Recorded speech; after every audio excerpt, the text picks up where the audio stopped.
В Ухте планируют открыть новый участок для мировых судей. Об этом общественникам рассказал министр юстиции Коми Алексей Сташов в рамках часа с министром. Встречу провели по поручению главы республики Владимира Уйба.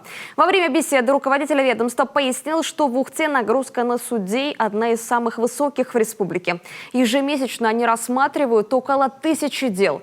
Из-за этого потребовались новые кадры и помещения. На ближайшую сессию Государственного совета мы планируем этот закон, чтобы будет внесен.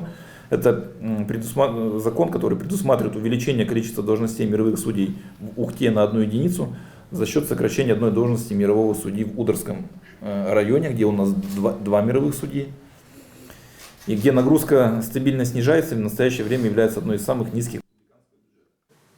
Всего в прошлом году мировые судьи республики рассмотрели почти 400 тысяч судебных дел и материалов.